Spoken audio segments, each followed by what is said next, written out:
Salut tout le monde, bienvenue pour cette nouvelle vidéo hebdo, de retour après 2 semaines de vacances.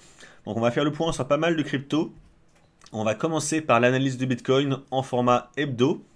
Donc en format hebdo, ce qu'on voit c'est que ça hésite hein, depuis quelques semaines maintenant. Si on regarde ce qui se passe ici, on voit qu'on a une zone de congestion. Depuis qu'on a fait le point haut ici, eh ben, on a erré un peu de haut en bas ici sans trop bouger. On a au final un espèce de range ou au moins une zone. Si on prend les clôtures de bougies ici, à la hausse et à la baisse, ça nous donne à peu près ça. Vous voyez, on a un espèce de range avec des mèches hautes, des mèches basses. Et au final, tout ce qu'on voit, c'est qu'on a une zone où les cours latéralisent. Donc là, on avait une belle tendance haussière. Maintenant, ça latéralise. Après cette latéralisation, les cours vont devoir décider est-ce qu'ils explosent à la hausse en continuant le mouvement précédent ou est-ce qu'on a une phase de correction plus importante. Donc ça, on ne peut pas le prédire à l'avance, hein, forcément. On va rajouter quand même les indicateurs. Le premier, ça va être le volume. Le volume, on voit que durant la phase de hausse qu'on avait là, on avait plutôt un volume relativement en hausse, même si là on a eu un petit tassement, là on avait une belle hausse du volume pendant la grosse phase de hausse. Après on a fait cette espèce de doji avec une grande mèche haute, avec un gros volume. Et depuis qu'on l'a fait, on a un volume qui est, vous voyez, plutôt en baisse. Ça, c'est assez courant parce que durant les phases directionnelles qu'on a ici, donc durant les phases de tendance à la hausse ou à la baisse, hein, souvent le volume s'accroît parce que les phases de tendance, c'est intérêt à ce marché. C'est facile à trader. Là, il suffisait d'acheter n'importe où et de tenir la position, ça montait. Donc c'est pour ça que le marché s'intéresse beaucoup à la tendance. Et après, dans les phases de stagnation comme ça, on voit que le volume baisse, c'est parce que vu qu'il n'y a plus de tendance, c'est beaucoup plus difficile de trader, c'est moins rémunérateur parce qu'il y a moins de mouvements à la hausse comme à la baisse, et donc en général le volume diminue. Ça montre un peu le désintérêt du marché pour cette configuration. Ce qu'on peut regarder également, c'est l'indicateur, les deux indicateurs en dessous. Là, c'est un stochastique classique, enfin réglé en 21, un peu plus lent. On voit que on était en zone de surachat ici, donc ça a annoncé une phase de baisse ou une phase de latéralisation. Parce qu'avec les indicateurs de type oscillateur, donc ceux qui mesurent la force des mouvements à la hausse ou à la baisse, quand ils arrivent en zone de surachat, on a également le RSI en dessous qui était en surachat, il y a deux façons pour eux de dégonfler, donc de repasser en zone neutre. Soit il y a un mouvement de correction qui s'amorce, et dans ce cas, les indicateurs plongent et repassent dans la neutralité. Soit l'autre solution qu'on a des fois, c'est des phases de range comme ça, ou de latéralisation avec des petites baisses. Et ça, ça permet de dégonfler les indicateurs. Les indicateurs montent durant les phases de hausse, et quand ça stagne, ils ont tendance à rebaisser. Et donc là, c'est ce qui se passe depuis des semaines, hein. Les cours ne baissent pas vraiment. Il y a eu un petit mouvement de baisse, mais depuis on stagne. Et les indicateurs sont en train de repasser dans leur zone neutre. Et ça, à mon sens, c'est plutôt une bonne chose pour les scénarios haussiers. Parce que, vu qu'on n'a pas eu de franche correction, ça veut dire qu'il y a encore des acheteurs sur le marché pour l'instant. S'il y a encore des acheteurs sur le marché, peut-être qu'ils attendent simplement que les indicateurs aient dégonflé pour pouvoir démarrer une nouvelle phase de hausse dans une tendance relativement saine. C'est vrai qu'une tendance comme ça, qui commence à être surachetée énormément sur tous les oscillateurs, ça ne peut pas durer éternellement. Il faut que les cours respirent. Pour respirer, comme j'ai dit, soit ça baisse, soit ça stagne.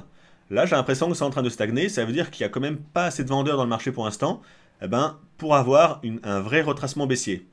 Donc peut-être que quand ça aura suffisamment stagné et que les indicateurs repasseront vers leur niveau 50, on pourrait démarrer une nouvelle phase de hausse. Alors bien sûr, c'est pas suffisant pour trader tel quel, hein. On va pas acheter n'importe comment juste parce qu'on pense que ça va repartir à la hausse à un moment ou à un autre, mais ça nous donne le scénario à moyen terme, et c'est pour ça que nous on va plutôt privilégier de rechercher des achats sur le Bitcoin. Alors pour ça, on va bien sûr affiner le graphique, hein, et on va passer en graphique journalier pour chercher des niveaux d'entrée intéressants.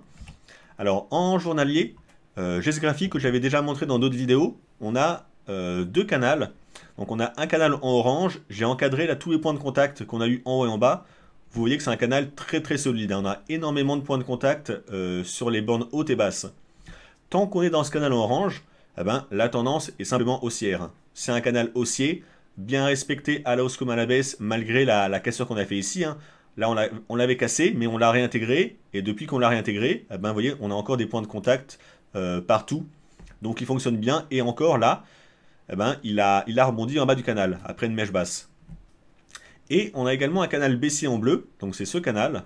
Donc canal parallèle, hein, avec des beaux points de contact en haut et en bas.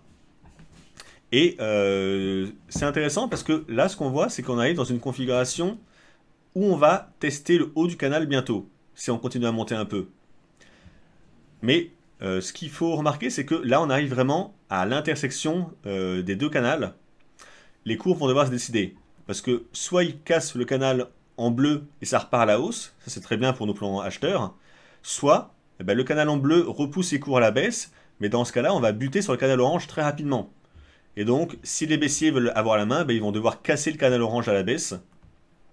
Et là, ça indiquerait plutôt une poursuite baissière à moyen terme. Donc là, on arrive vraiment sur un niveau très très impactant. Autant on latéralisait depuis pas mal de temps, autant là, les cours vont forcément devoir se décider. Est-ce qu'on casse à la hausse le canal bleu ou est-ce qu'on casse à la baisse le canal orange? Et dans un sens ou dans l'autre, ça pourrait être un signal acheteur ou vendeur selon le canal qui va être cassé. Donc moi je privilégie toujours les plans acheteurs parce que le canal orange est bien plus long que le canal bleu. Quand j'ai dit plus long, c'est en temporalité, hein. Il a débuté en mai. Et en analyse technique, plus vous regardez quelque chose de grand, qui dure depuis longtemps, plus c'est un impact.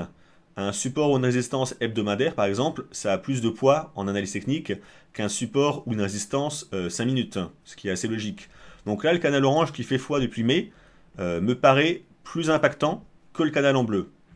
Je ne vais pas miser là-dessus agressivement en me disant qu'on va forcément casser le bleu à la hausse, mais je pense qu'on a plus de chances, statistiquement parlant, de casser le canal bleu à la hausse. C'est pour ça que nous, on est acheteurs.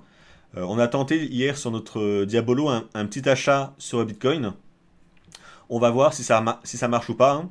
Là, dans tous les cas, dans les prochains jours, je pense qu'on aura un vrai signal sur le Bitcoin. Donc ça va être vraiment intéressant à suivre ça. J'ai également rajouté une moyenne mobile sans période ici en bleu, là qui a servi de point de support, hein. Donc elle va pouvoir nous servir pour la suite. On voit bien que la tendance là est haussière, hein. C'est la première fois qu'on va tester la moyenne mobile sans période en journalier. Donc ça peut nous servir de catalyseur, en tout cas de support dynamique pour soutenir la hausse. Tant qu'on est au-dessus, on peut garder un plan haussier. Alors on va rajouter également Ichimoku. Ichimoku qui est intéressant. Là on arrive sur le Kumo et on l'a cassé à la hausse avec la bougie d'hier. Par contre, l'Ashiku, vous voyez, est dans le Kumo. Donc on n'a pas vraiment de tendance très affirmée. Surtout que quand les cours latéralisent comme ça, Ichimoku a tendance à être moins pertinent. Parce que vu que c'est un indicateur de tendance, quand on est dans une zone de congestion, souvent le Kumo, la Tenkan et la Kijun ont tendance à être traversés dans tous les sens parce que les cours stagnent. Par contre, ce qui était intéressant, en tout cas joli avec Ichimoku, c'est cette phase de baisse ici. On avait cassé le Kumo à la baisse, mais à ce moment-là, vous voyez, l'Ashiku en noir était à ce niveau-là, donc l'élément retardé de Ichimoku. Donc l'Ashiku n'avait pas validé la baisse parce qu'elle était toujours au-dessus du Kumo. Donc là, malgré la cassure du Kumo, c'était pas un signal baissier. Et ça, c'était indiqué grâce à l'Ashiku. Donc c'est pour ça qu'Ichimoku est fort, parce que en travaillant avec l'Ashiku, ça vous évite de prendre position trop tôt et de voir des signaux de baisse ou de hausse juste quand les cours ont traversé le Kumo. Donc là, avec la même logique, les cours ont retraversé le Kumo, certes, mais l'Ashiku n'a pas encore validé la hausse parce qu'elle n'a pas franchi le Kumo à la hausse. Donc ça permet de ne pas s'emballer, hein, quand on trade avec Ichimoku, donc c'est plutôt un bon point. Il faudra voir dans les prochains jours, si jamais l'Ashiku sort du nuage à la hausse, ici, ça veut dire que les cours continuent à monter et que l'Ashiku est sorti, ça peut être un signal d'achat. On va enlever Ichimoku maintenant et on va parler un peu plus des plans possibles à court terme. Donc comme je vous ai dit, nous on s'est placé hier à l'achat déjà. On a fait une tentative à ce niveau-là en fait. Là vous voyez, hier on a fait un breakout avec cette bougie des derniers points hauts. Donc on a tenté un achat pour le coup. C'était un bon niveau pour se placer. Par contre, je reste méfiant parce que là on a une phase de baisse. Et là, on a un canal haussier parallèle qui peut s'apparenter à un flag. Les flags, en général, on en sort à la baisse. Donc c'est pour ça que je reste prudent. On a un stop serré. Là, pour ceux qui veulent tenter le coup, alors je regarde un peu, tenter un achat maintenant, peut-être. Alors là, c'est un plan agressif, hein. Je vous proposerai après un plan moins agressif. Là, un plan agressif pour moi, c'est de tenter un achat sur ces niveaux avec un stop serré. Le stop, on peut le mettre à 5%. On le met un peu sous les clôtures des bougies ici. Il se trouve sous le canal en orange.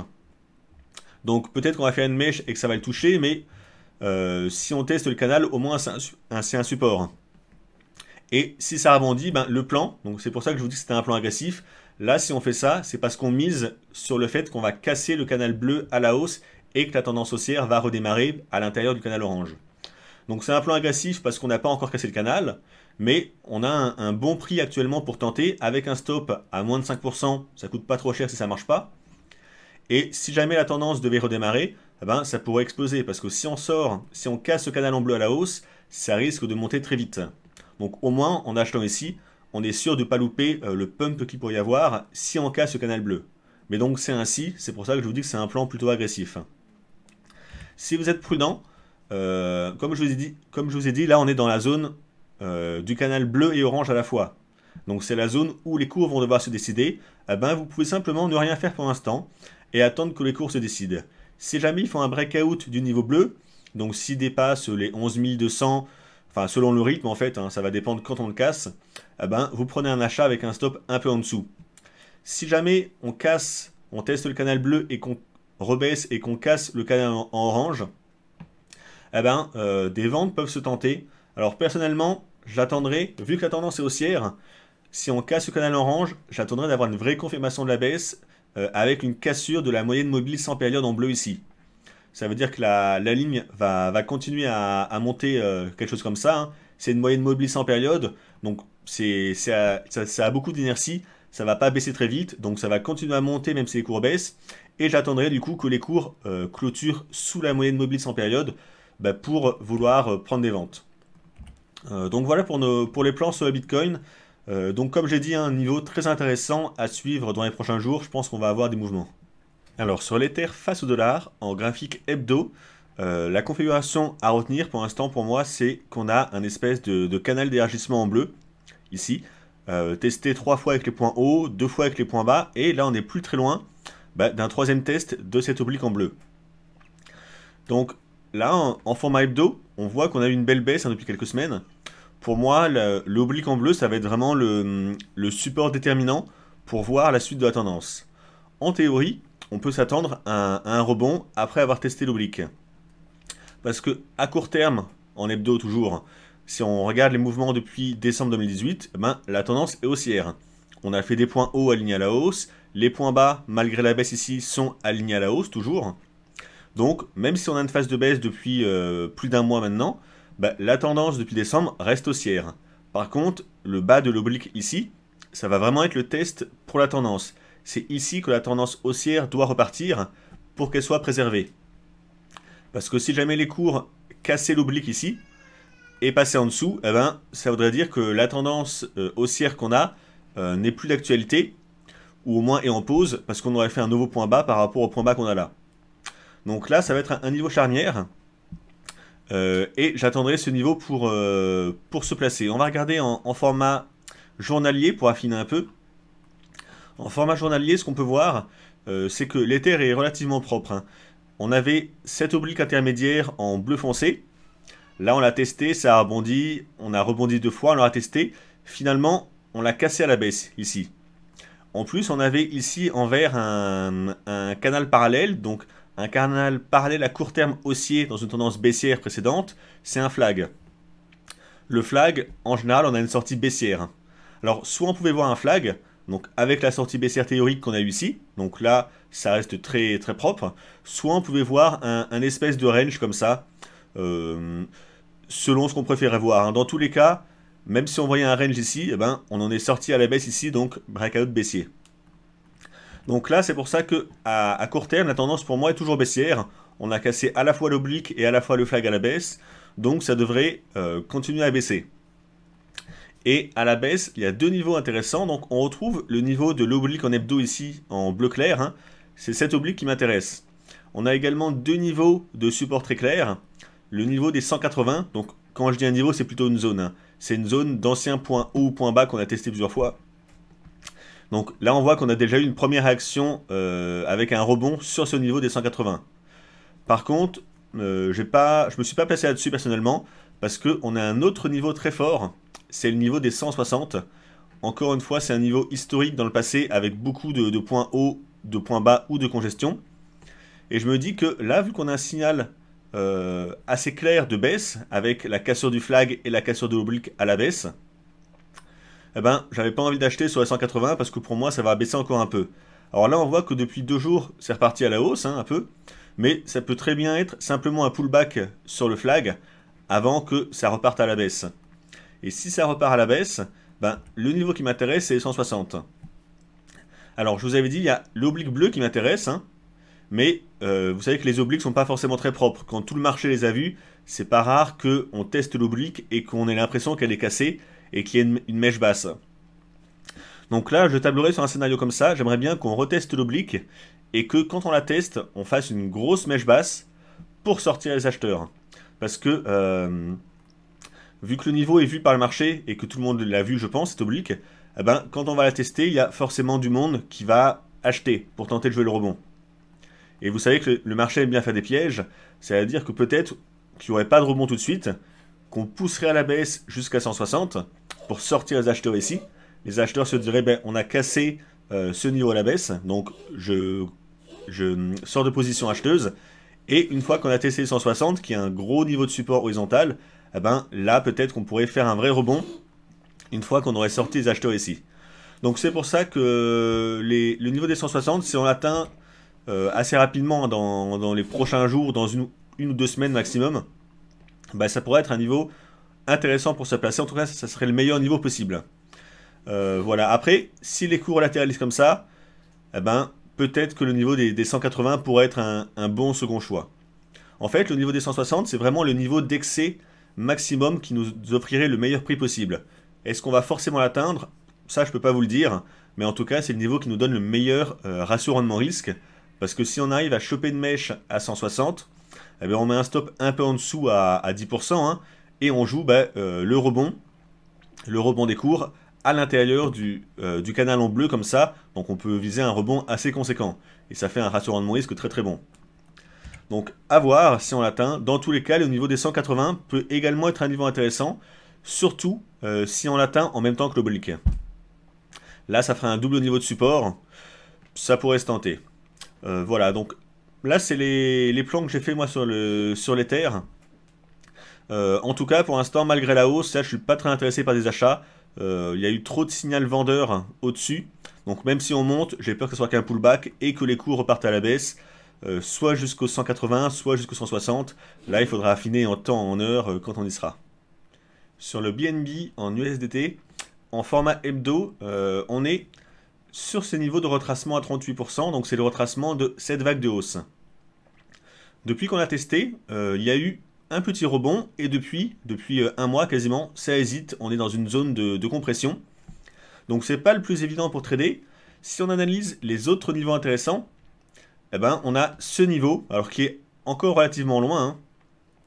Ce niveau, c'est les anciens points hauts ici, et c'est cumulé au Fibo 50% ici, avec également une petite zone de congestion ici, là où on a stagné pendant 4 bougies.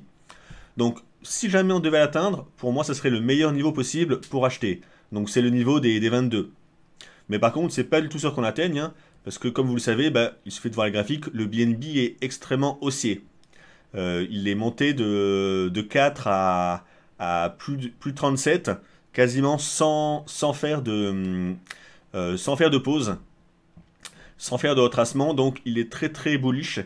C'est pour ça que on va affiner un peu, voir est-ce qu'on aurait d'autres niveaux intermédiaires pour tenter des achats avant d'attendre le niveau des 22. Parce que ce niveau est très fort en termes de rebond, en termes de support, mais c'est pas du tout sûr qu'on l'atteigne. Donc si on veut pas louper le train, si ça repart à la hausse, eh ben, on va affiner un peu pour voir des niveaux intermédiaires où on pourrait parier sur un retour de la hausse avant ce fameux Fibo 50. Parce que le Fibo 38 en soi, c'est également un niveau de support. Hein. On a rebondi une fois dessus. On ne l'a pas encore retesté depuis. Donc, si l'on reteste, peut-être que ça pourrait à nouveau faire rebondir les cours. Là, on est passé en graphique journalier. Alors, ce qu'on voit, c'est qu'on a 7 obliques en rouge, ici. avec point bas ici, point bas ici, donc 3 points de contact. Là, on l'a quasiment touché. Donc, on a cette oblique en rouge qui est assez forte. Et on n'en est pas loin. Donc, si on la teste, ça peut être un niveau de support intéressant. En plus de ça, on a un ABCD ici. Donc, vague de baisse, correction haussière, vague de hausse, qui se termine ici à 25,48. Donc, l'ABCD, c'est une figure acheteuse ici. Donc, ça pourrait être le niveau intéressant pour tenter un achat. Ce niveau est un peu sous l'oblique. Donc, encore une fois, c'est comme pour l'Ether. Hein. Les obliques que vous tracez, c'est plutôt des zones de support qu'un trait très fin où ça va rebondir directement dessus. C'est pour ça que souvent, il y a quasiment tout le temps des petits excès en dessous. Et là, ce qui est intéressant, c'est que l'excès qu'on pourrait avoir en dessous, si on atteint les 25,50, eh ben on serait un peu sous l'oblique rouge, on serait sur le niveau du Fibo 38 à nouveau, donc nouveau test du Fibo. On serait sur la BCD complétée ici, et on serait quasiment sur les points bas qu'on a fait ici, les derniers points bas récents. Donc vous voyez que là, on a une grosse zone de support, et je me dis qu'on pourrait tenter un achat, un peu l'achat de la dernière chance, hein, à 25,50. Et l'avantage, c'est que si on tente un achat, on met un stop serré, on le met idéalement sous les points bas qu'on a fait ici. Parce que si on atteint ce niveau-là, ça veut dire que l'oblique en rouge a été cassé à la baisse, hein, parce qu'on a vraiment, on en est vraiment loin. Alors peut-être qu'on pourrait faire une super mèche très basse, ça on peut pas le prévoir, mais il y a des bonnes chances que si on atteint le niveau des 23,70, eh ben, c'est qu'on a cassé l'oblique rouge, ça veut dire qu'on a cassé les points bas, que la BCD est invalidée, et dans ce cas-là, vu que ça a invalidé la grosse zone de support, il y a des chances que ça continue à baisser au moins jusqu'au Fibo 50, qu'on a vu avant en hebdo. Donc il n'y a pas de raison de rester en position. Donc là, vous voyez, avec un stop relativement serré, on peut viser un retour de la tendance haussière. Si c'est juste une mèche basse sous le bec rouge et que ça repart à la hausse, eh ben, on est placé pour la hausse et on peut viser un retour sur les points hauts ou même un retour sur des points hauts intermédiaires comme ici. Ça nous fait déjà un bon ratio rendement-risque. Donc ça, c'est le plan. Avec Ishimoku, on va rajouter. Je reste assez méfiant parce qu'on est baissier maintenant. Les cours sont sous le Kumo. On voit d'ailleurs que là, on est venu se rapprocher du Kumo. Là, on l'a testé, ça a rebaissé. Là, on l'a retesté, ça a rebaissé. Donc, on voit vraiment que le Kumo fait barrage à la hausse. Et la Chikou a également traversé le Kumo. Ça, avec l'Ishimoku, en général, c'est ce qui valide la tendance baissière. C'est pour ça que je reste prudent actuellement. Là, je ne tenterai pas d'achat sur ces niveaux. Parce qu'on a tendance baissière en journalier. C'est pour ça que je tenterai bien un achat quand même hein, à 25,50. Parce que même si on est baissé avec Ishimoku, je me dis que c'est une forte zone de support. Et comme j'ai dit avant, c'est la zone de la dernière chance pour que la tendance haussière redémarre. Donc je ne voudrais pas louper le démarrage de la tendance haussière. Hein. Quand vous mettez le graphique en hebdo, vous voyez que la tendance haussière, si on ne l'a pas prise rapidement, ben, on avait du mal à se placer parce qu'il n'y avait pas des gros retracements. Donc là, je me dis que ça peut être pareil. Si on arrive à baisser assez, eh ben, on tente la chance. Ça fait un stop serré à moins de 10%. Si ça marche, tant mieux. Et si ça marche pas, ben, j'attendrai la zone des 50%, hein, vers 21,85 pour rechercher des achats. Un petit mot très rapide sur XRP face au dollar. J'en ai parlé dans le live de vendredi. Ça n'a pas du tout changé, donc ça va être très rapide. On arrive en tout cas sur une forte zone de support. Hein. Là, on a un graphique hebdo. C'est cette zone. C'est un support depuis août 2018. À chaque fois, ça a rebondi. Soit beaucoup, soit moyennement. Mais on a toujours eu des rebonds et on l'a jamais cassé depuis déjà un sacré paquet de mois.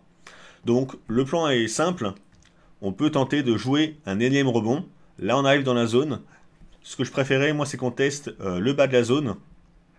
Donc le bas de la zone ça peut être le niveau des 0,26. Et on met un stop sous la mèche basse qu'on a déjà fait ici. Parce que si on casse la mèche basse, ça voudra dire probablement que le support est cassé. Et si le support est cassé, attention, parce que le prochain gros support, c'est le niveau des 0,13. Donc ça pourrait baisser encore beaucoup. Donc si jamais on dépasse la mèche basse, bah, il ne faut pas chercher à holder, il faut se dire que tant pis, il y a eu un breakout baissier et on sort de position rapidement. Un trade comme ça reste relativement risqué parce que la tendance est plutôt baissière. Hein.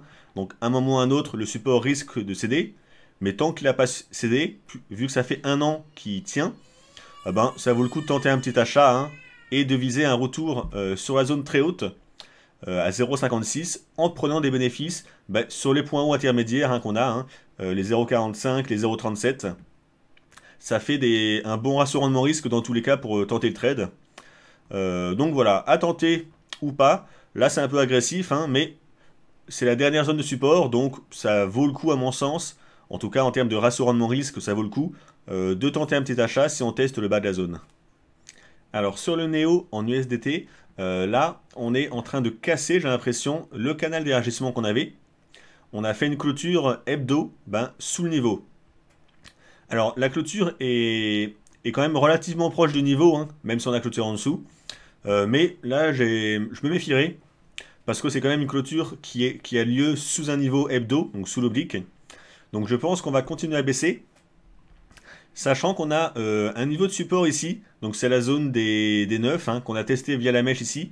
C'était les points bas ici, donc hors petite mèche, mais avec les 3 bougies ici. Là c'est des petites zones de congestion, et là c'est les mèches hautes. Donc c'est un niveau de support intermédiaire, on va dire. Mais dans tous les cas, vu qu'on a cassé l'oblique pour l'instant, ça ne donne pas trop envie d'acheter sur ce niveau de support. Parce que si on a cassé un support aussi fort que l'oblique ici, je me dis que le prochain support risque aussi d'être cassé parce qu'il n'est pas très loin. Donc là, si je devais trader sur le Néo, je ne tenterai pas d'achat pour l'instant. Je tenterai un niveau plus bas qu'on va voir en format journalier. Alors avant, je vais tracer simplement un Fibo comme ça de retracement de toute la vague de hausse.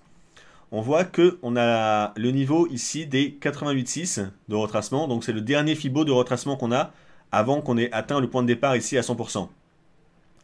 On voit également que le niveau ici, on a le Fibo 78,6. Hein. On va garder le 88,6 nous, qui va nous servir après. On va passer en format journalier, vous allez comprendre pourquoi. Donc on passe en format journalier. En journalier, ce qu'on peut voir à plus court terme, donc, c'est ici, si on prend la dernière vague de baisse qu'on a là, comme ça, on peut tracer un ABCD. Donc là, on a une vague de baisse, une vague de hausse, et on a l'ABCD à 1 ici, qui est ici. Alors je vais vous montrer le pattern de l'ABCD, hein, ça fait longtemps qu'on ne l'a pas vu. Donc ABCD, donc là c'est dans l'autre sens, mais c'est pareil. Vague de hausse, vague de baisse, et nouvelle vague de hausse qui correspond, il y a 3 variantes, soit à la taille de AB, qu'on reporte au point C, soit la taille de AB étendue à 1,27, soit à 1,618. C'est les 3 variantes de la BCD, et là ça indique un retournement de tendance. Donc nous, là on a l'ABCD 1, donc c'est un ABCD vendeur, hein, enfin acheteur, pardon. Donc je vais le tracer à l'écran hein, pour qu'on le voit bien. Donc il est ici. Là on a le niveau 1. D'ailleurs on voit déjà que ça a rebondi parfaitement dessus un peu. Par contre, comme je vous dis, vu qu'on a cassé l'oblique ici à la baisse, ça donne pas envie d'acheter, même si un pattern acheteur, juste sous l'oblique. Si on l'a cassé à la baisse avec une belle bougie baissière, je pense que c'est trop tôt pour se placer à l'achat. Mais du coup, si on regarde les autres variantes de la BCD, on a la 1,27 qui est par là que je n'ai pas affiché, mais on a surtout la 1,618 ici, donc la 3e version, qui arrive à ce niveau. Donc ça nous ramène vers les 7,31. Et vous voyez, ce niveau, on peut le conjuguer au retracement de Fibo qu'on avait tracé avant en hebdo à 88,6 ici. Donc ça fait une double zone de support. Donc là, ce niveau serait intéressant. Et en plus de ça, on a un autre harmonic pattern que je vais tracer à l'écran. C'est ce qu'on appelle un BAT. Donc le BAT pattern, c'est une vague de hausse, correction, nouvelle vague de hausse. Et on a un point bas ici, étendu à 1,618. Bon là c'est 1,62, c'est pareil. Je vais vous montrer le pattern. Voilà, là c'est le crabe. Le crabe, les mesures importantes, c'est le point B ici, qui est souvent à 61,8 de retracement par rapport à XA. Donc XA monte, B retrace 61,8%, c'est le plus commun. Ça remonte, ça repart à la baisse, et l'autre ratio principal, c'est le point ici, le point D. Celui qui complète le pattern acheteur, il doit être à 1,6118 par rapport à X. Donc il est plus bas que X. Et là, c'est ce qu'on a. Si je veux tracer simplement un Fibo de XA comme ça, et que j'en rajoute, on va changer de couleur qu'on y voit bien, le niveau 1,618, donc celui qui complète le pattern, le niveau, si je trace mieux, voilà, le niveau 1,618 en noir est ici, vous voyez, dans la même zone que le Fibo en rouge 88,6 et que la BCD étendue. Donc là, on a une zone de triple support, avec un retracement de Fibo, le BAT acheteur qui se complète pile poil là, et l'ABCD acheteur en variante 1,6118 qu'on a vu, qui se complète ici. Donc là, cette zone des 7,25, en gros, pour moi, c'est la meilleure zone, si on l'atteint, hein, pour vouloir repasser acheteur. Là, vu qu'on a cassé l'oblique, même s'il y a un petit support ici, j'ai pas très envie d'acheter. Par contre, si ça baisse davantage et qu'on revient tester cette zone, eh ben, là, à mon sens, on peut tenter un achat, hein. Alors, soit un achat en swing, avec un stop un peu large sous les points bas qu'on a ici. Ça fait un stop quand même relativement cher à 33%. Mais là, ce serait pour un swing. Si on veut être un peu plus mieux gérer son risque, eh ben, on met un stop un peu sous le niveau ici, à 10-15%, et on espère un rebond. Le rebond, il faudra voir en temps et en heure, hein, mais on peut viser, en général avec un pattern bat, on vise un retour sur le point B ici, et après on peut viser les points C et A en objectif. Donc c'est les objectifs théoriques classiques, hein. On peut au moins, je pense, viser peut-être un pullback sous l'oblique. Comme ça on conjugue à la fois le chartisme classique avec une moyenne des objectifs qu'on a sur le crabe.